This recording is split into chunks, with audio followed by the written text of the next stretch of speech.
Grab some pepperoni rolls and get comfortable. I'm talking about Bill Stewart, and this video is destined to go into overtime. Even though he was only head coach for 3 years, it's a complicated story.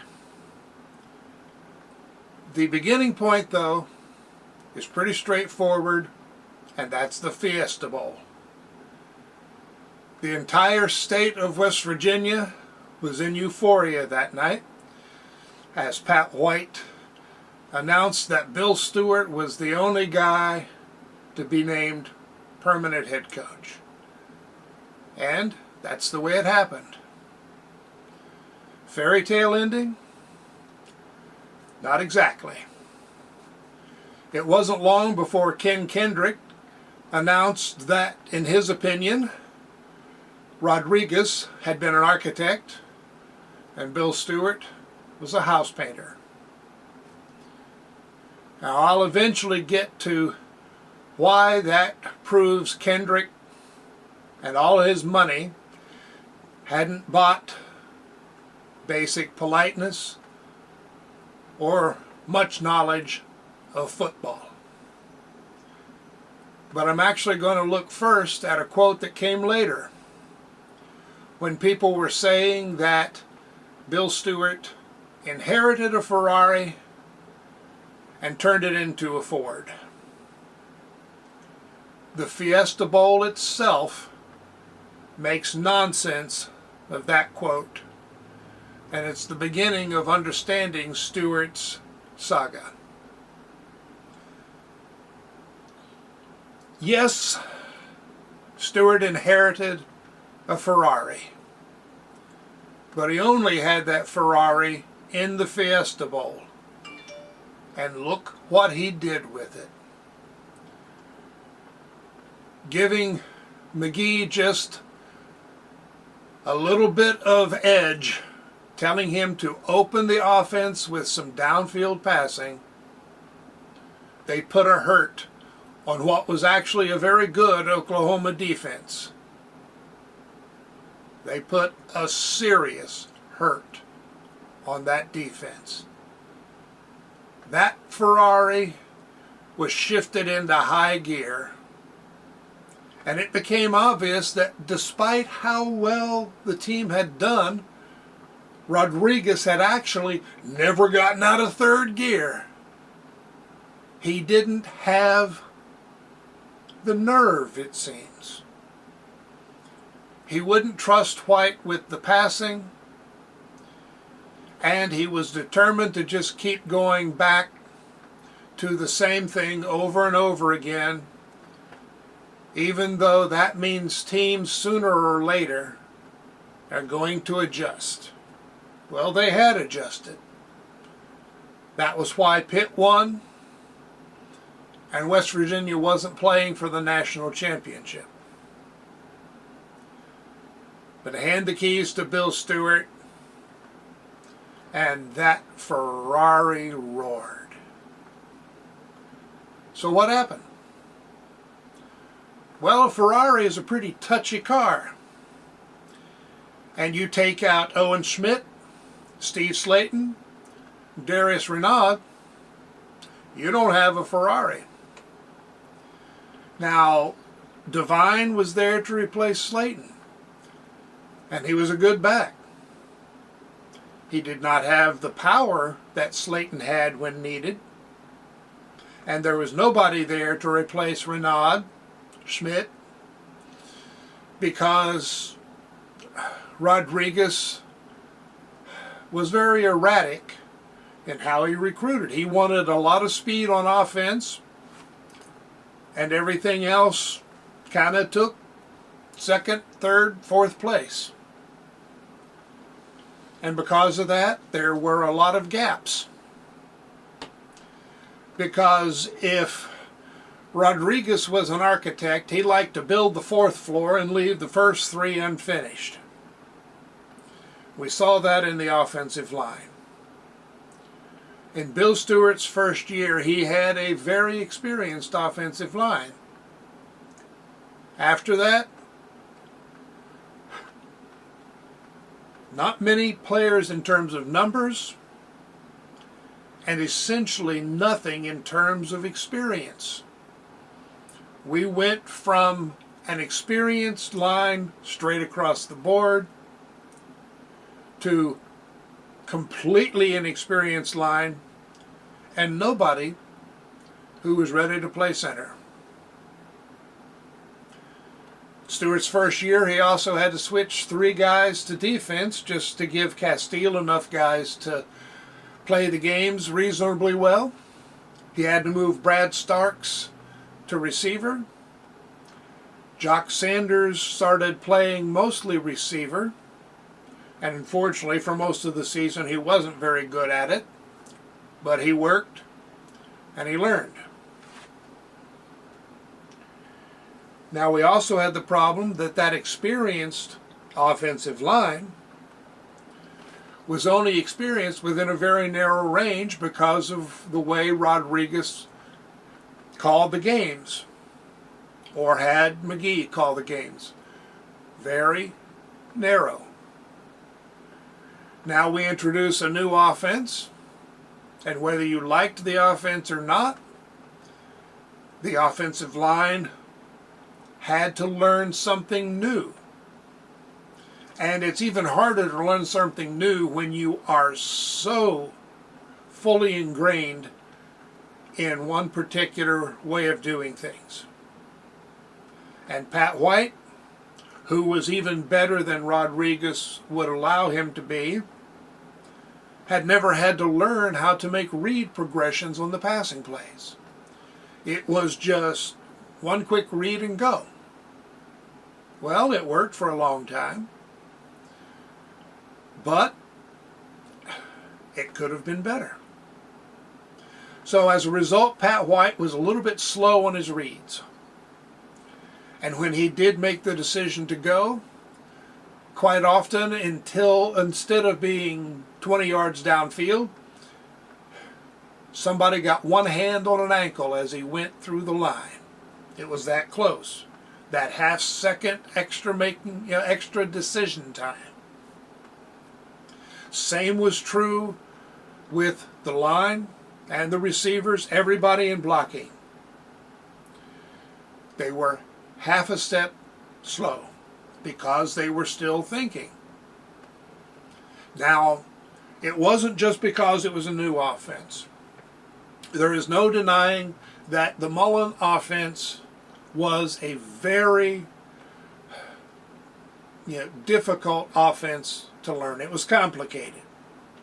And it took at least a year to learn it, and probably 2 years to learn it well. Now, we did see the result of that in the Meineke Bowl. Go back and take a look. About almost 450 yards offense, over 300 yards passing for Pat White.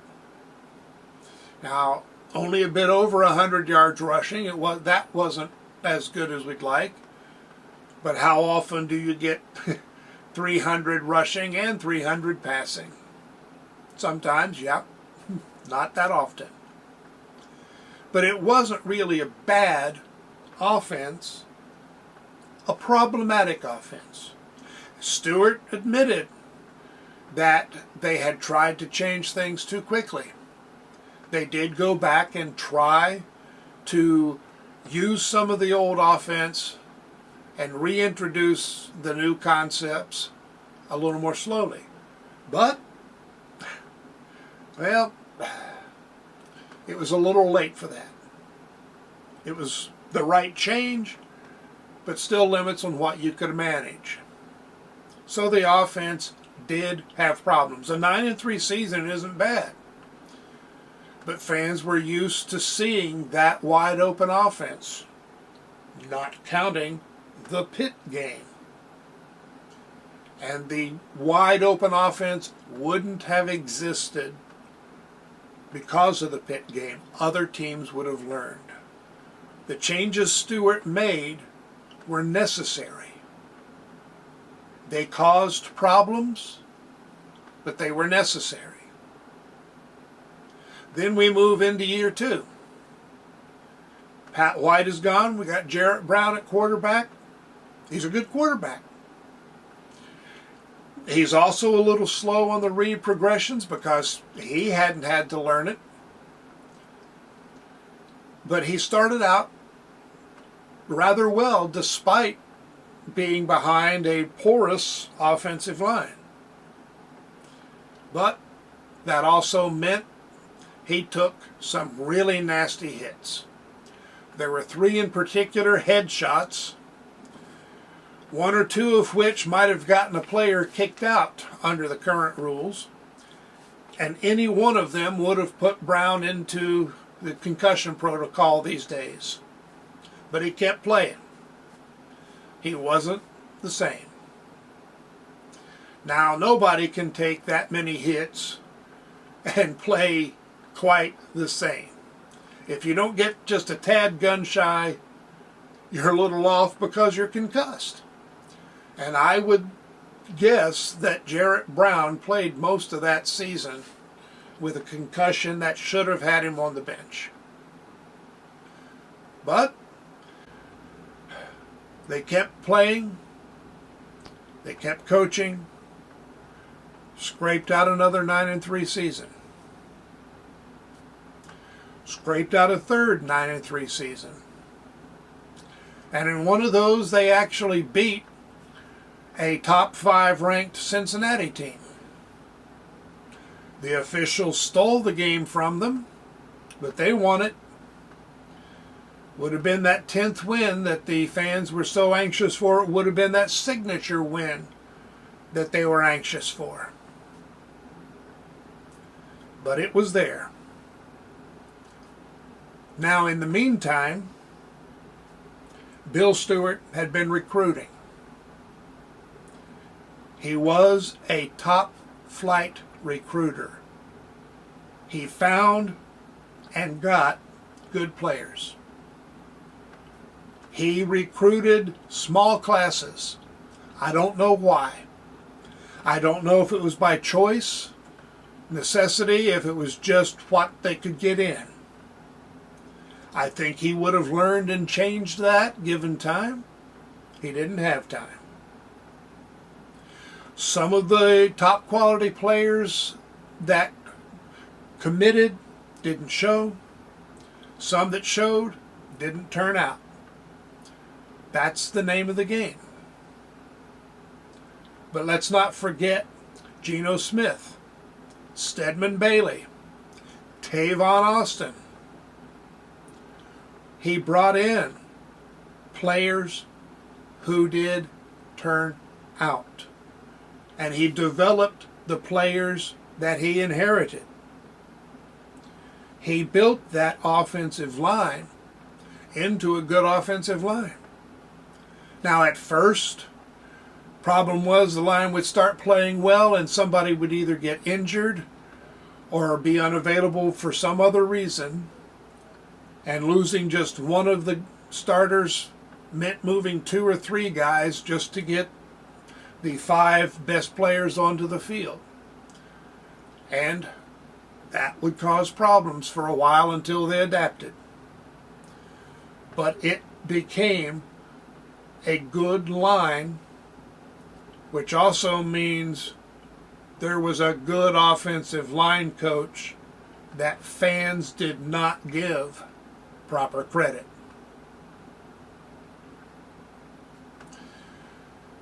Well, things fell apart. They were being built carefully and slowly, the way a good architect does the job and does it right, so that you don't have gaps. You don't have flaws in the foundation that shatter when there's a key moment in the season. An architect does the job right. And Ken Kendrick, doing it right takes time. Learn that. I hope maybe by now you have learned that. given that you're in a similar position right now. But Milan Puskar got sick and died.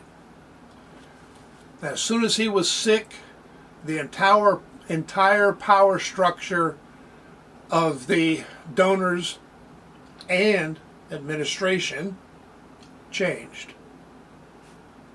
And Stewart's time, it was limited. I am convinced that Oliver Luck was hired with a mandate to fire Stewart as soon as possible. However, it's a little difficult to fire a coach who's winning 9 games a season and who still does have quite a bit of support among the donors and among the fans. Also among national media. National media didn't take to Stewart immediately because he was different. When they found out that he was as genuine or more genuine than any coach out there and knew more about football than just about anybody else, they fell in love with him, just like a lot of the fans had. But there were those who wanted him out.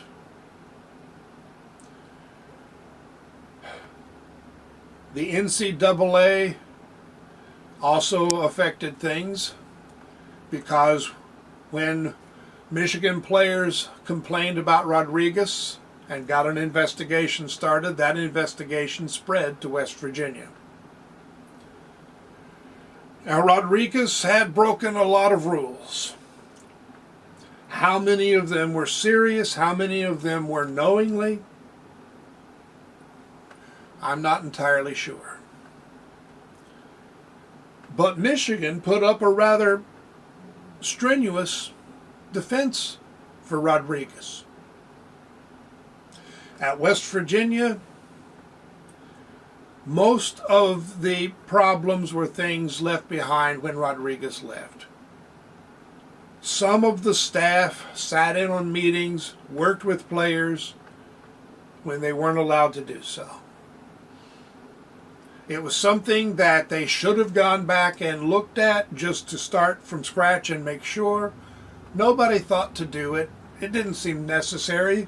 It was just the way they had done things. There was not a single serious breach that started under Stewart. Now, the university came out with a rather lukewarm statement of support, saying they did not believe that Bill Stewart was intentionally non-compliant. Defense, they put up none. They essentially told the NCAA, go for it, do your investigation, and the university submitted their own plan for penalties, which the NCAA eventually accepted. But somehow they allowed a sense of blame to stick with Stewart. And that may have been intentional. Can't guarantee it, no evidence, suspicion. It follows the pattern that came along the rest of the time. We suddenly started seeing negative stories about Stewart in the newspapers. Most of them started with Cullen Dunlap. Other papers ran with it. Local media did not take to Stewart at any time. They did not treat him fairly. And I don't know whether it was the writers or if it's just because that every newspaper in the country is owned by 2 or 3 syndicates. So it doesn't take much for a couple of people to pass down word on editorial policy to set how things are done in almost every newspaper. I think somebody passed the word to at least not favor Stewart. The first negative story that came out was essentially calling Bill Stewart a liar because there was a need to tarnish Stewart's reputation if they were going to fire him. Because one of the things the fans truly loved was his sense of honor. How much he valued right and wrong, and how that reflected in his coaching as a father figure. Go back and check the story of Jock Sanders. Sanders got in trouble. Stewart could have just kicked him off the team and let him fend for himself. He could have said, don't worry about it, let's just keep playing, so that he learned nothing.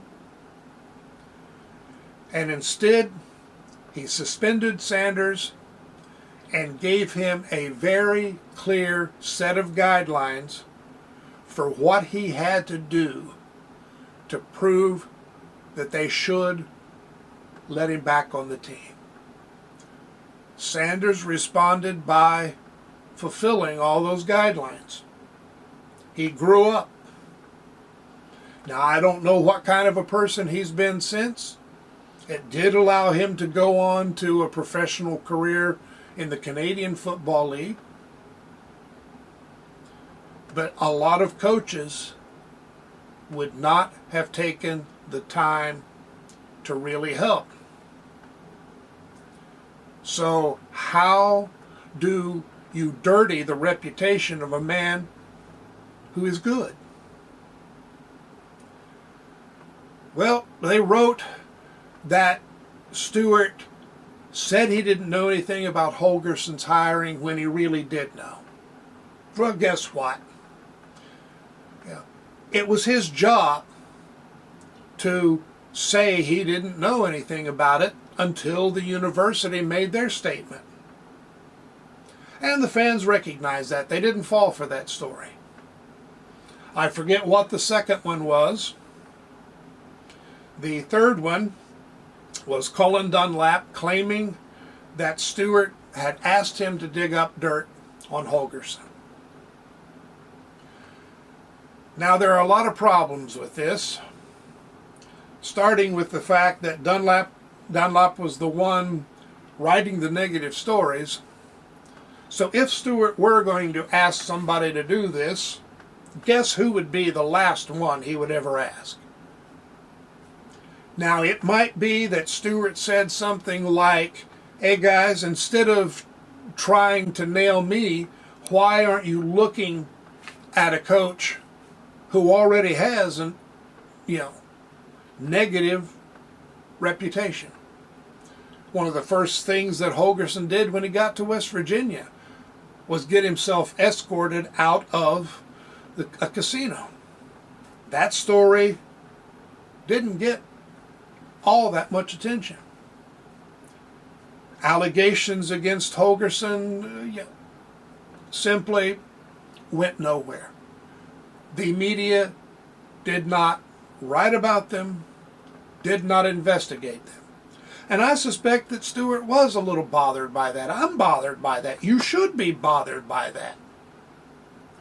Would he say, hey, dig up dirt on this guy just so I can keep my job? No, I don't think Bill Stewart would say that. And the university announced that they had found no supporting evidence for the story. And yet, the story was used to get Stewart to resign, and people were left with the impression that it had really happened the way the story claimed. One paper wrote that Stewart was not the man he had claimed to be. It was dirty.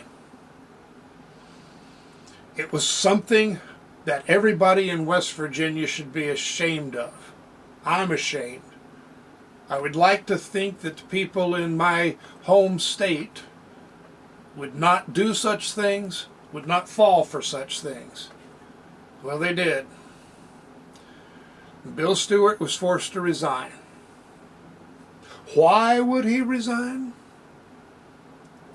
Well, I suspect, this is opinion and guess, but I suspect that they made it clear that stories would continue. Negative stories that were hard on him, and more importantly, hard on his family, hard on the team. They said, hey, Bill, the only way to make this stop is to resign. And Bill Stewart resigned. It should not have gone down that way. And Bill Stewart, Bill the architect Stewart, had put together one of the very best teams in West Virginia history. He knew the team was going to be ready that year. All of the work he put in was coming to a peak. And Dana Holgerson got credit for the wins. It was Bill Stewart's team. Now the next year, when that team should have been better, they started hot and crashed. And Dana Holgerson somehow didn't get the blame for that. But Bill Stewart built a team. Bill Stewart built possibly the best team that West Virginia ever saw. And he should get credit for doing that. He was a great man. He was a great recruiter. He was a great coach. And don't fall for all the negative garbage. Thanks for watching. I hope you will click that thumbs up button, comment, share, tell your friends, and come back to watch more videos at WVU Football Going Deep.